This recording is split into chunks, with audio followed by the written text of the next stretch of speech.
Welcome to today's video where we will be exploring some of the most common challenges that ESL students face when they are trying to learn English, especially listening. Well, as a teacher, I have had the privilege to work with students from all around the world, especially Brazil, like you probably are a Brazilian.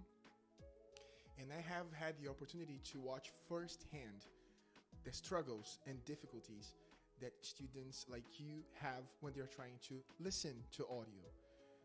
This is a complicated issue. Listening is one of the hardest skills to learn. We have to understand that.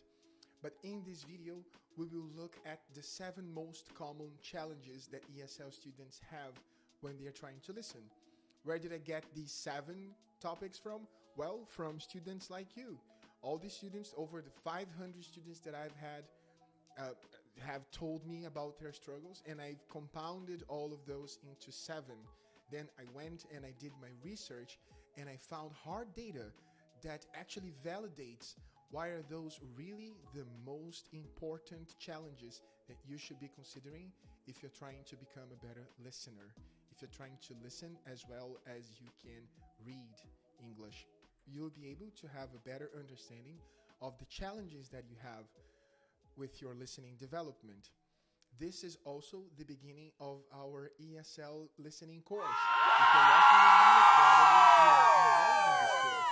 So obviously, not only will I tell you about the problems, but I will show you how in the course we will address this problem with some different strategies that are also supported by hard scientific data that have the best probability to help you to develop your listening.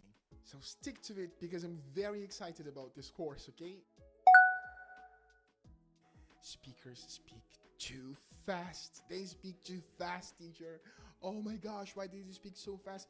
Did you know that in the beginning of my teaching, my practice, I would slow down audio. I would use like audio manipulation software to slow down audio because I believed that this was a good way of solving the problem. Well, it is, but imagine that you are in this meeting. It's like a very high pressure meeting. Everyone is speaking at a breakneck pace. The words seem to blur in your mind and they are forming this incomprehensible jumble of sounds. People are getting angry, people are discussing, everything is going so fast and you can't understand. There is a study made by the University of Michigan. They found that the average American speaks at a pace of 150 to 200 words per minute. Can you imagine how hard this is for a non-native? They also found that speakers use contractions, like instead of saying I told him, they say I told him. Instead of saying I like her, they say I like her, which also makes it for you, for ESL students who is listening, it sounds like they're speaking fast. And obviously, they have these short expressions that they add to the sentences, which also make you feel like they're speaking too fast. So you're struggling to keep pace. Your mind is racing, trying to catch the meaning behind each word and each sentence. But there are more sentences coming, and your heart is bounding. You're trying to decipher this rapid fire dialogue. You're desperate to stay on top of the conversation, but no matter how hard you try, you cannot for the life of you understand. The meaning is slipping away. So you end up feeling lost and overwhelmed. That's the reality for many ESL students who are trying to develop their listening skills. Fast-paced spoken English is a major challenge. It's not only a matter of pronouncing individual words and sentences, but also thoughts and ideas. So can you imagine topics like genetics or economics, geopolitics, quantum mechanics, calculus? Can you imagine trying to understand or to participate in a conversation about those topics while people are speaking fast? Keeping track of all different speakers and their points of view is really hard. So in this course, we will have a realistic and honest view of this problem, and we'll have a plan set up for you with all the steps to help you address this issue. But again, we will be realistic. The problem will not go away. People are not going to speak slowly, but there are some ways, if you're patient and if you are consistent enough, that you can adapt and get really faster with your listening. Understanding vocabulary. All, at least all good ESL teachers will tell you that the basis of your English learning strategy is vocabulary. There is a study made by this very important institute, which is the Institute of Applied Linguistics. One of the biggest challenges that ESL students will face when they are trying to learn English is vocabulary acquisition. Vocabulary acquisition, if you don't know, is the part of your studies which is concerned with how fast you are acquiring new words and how well can you remember the words you have acquired. So this study found that ESL learners learn at about should at least learn 2 to 3,000 words per year. And if they learn at that pace, they are able to function in basic situations. However, most English speakers know at least 20,000 words. So there is a gap there. You can imagine that, right? So imagine you are at a tech conference. You are a tech professional. You are at a tech conference. You are listening to an expert talking about the advances of artificial intelligence. It's lectures showing data, graphics, and so on. And they're going to use terms like neural networks, machine learning, deep learning. And then you realize you have never heard these words. So how can you know words that you have never heard? But the more the speaker talk, the more lost you feel. You're trying to guess the meaning based on context, but there are so many new words that are coming all the time that eventually this strategy of using context will fail, and you will start thinking you are not smart and that you don't understand enough about this topic, even though you are a high achieving professional, very successful in your area. You start feeling like you're stupid and you're going to doubt your abilities. This is another common reality for ESL learners. We cannot ignore vocabulary is one of the main reasons why you can't understand what you listen. So in this course, we will help you to remember good habits and practices of vocabulary acquisition. Also show you real listening experiences. And in these experiences, I will show how powerful a good vocabulary strategy can be to solve listening problems. Accent. And oh my gosh, there's so many students who complain about that. You struggle to comprehend different accents and dialects in English. English is the most spoken language in the world.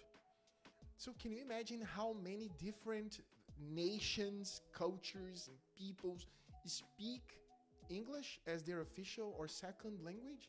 So of course there will be accent. Of course we will not only have American standard accent. And for each of those cultures, there will be nuances and intonation that creates this labyrinth of incomprehension for the non-native speakers like you. This is forcing you constantly to repeat the audio. Teacher, can I go back? Can I repeat the audio? Can I play and pause? Trying to find those muddled syllables. Conversations with individuals from the UK, from Australia, whose accents vary vastly from those American standard accents, or even between different regions in United States of America. So depending on who you're talking to, you will encounter what you might perceive as a completely different English. Unfamiliar rhythms, inflections that can easily lead you to misunderstand what the person was speaking and make you feel like you're lost in a sea of unintelligible speak. There was a research conducted by University of California in Riverside. They found that the ability to understand accented speech is affected by a variety of factors, including the speaker's accent. Depending on what the accent is, it is better or easier for some people to understand. So in this course, we will train your ears to identify more than just American Standard accent. I will show you some different accents and I will train your ears to identify at least the most basic traces for Australia, England, some accents in England, some accents in Ireland, and some accents in America. Help you to compensate and adapt to those accents. Distractions. I'm not only talking about like you're getting distracted by your thoughts, but I'm talking about real life distractions. So there are studies that show that distractions have a significant impact in language comprehension. This study was about reading, but they found that the Journal of Educational Psychology, by the way, they found that background noise can have a negative impact when you are trying to read. So if you're trying to read in another language and there is a background noise playing, and then they test your understanding, people who were playing the background noise will have a decreased level of comprehension compared to those who didn't have that noise. So if that happens to reading, can you imagine what happens to listening? So distractions can be a formidable challenge for ESL learners who are trying to understand spoken English, whether it's the rustling of papers or the chatter.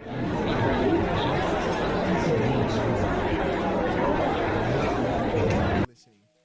People will be talking, there will be noise, there will be distraction. In these situations, it's a struggle to comprehend. It's like a battle for survival. You are trying to frantically decipher words, tune out background noise, connect words after these interruptions. You're trying to grapple with all this noise in your environment.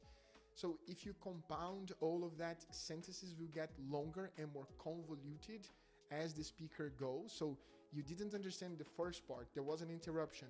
There was a background noise. Now the next sentence already came and the other one came. So you have larger and larger amounts of audio to understand. You'll be completely lost. It's a daunting task, but with practice, you can cope with that. Slangs and idioms are a minefield because native speakers of English often pepper their conversations with colorful expressions and figurative language that make it confusing for those who didn't grow up speaking the language. So there is a study conducted by the University of Glasgow, and they found that using slangs and idioms is actually one of the major barriers for non-native speakers who are trying to learn the language. So if you have complained about that, now you know you were right.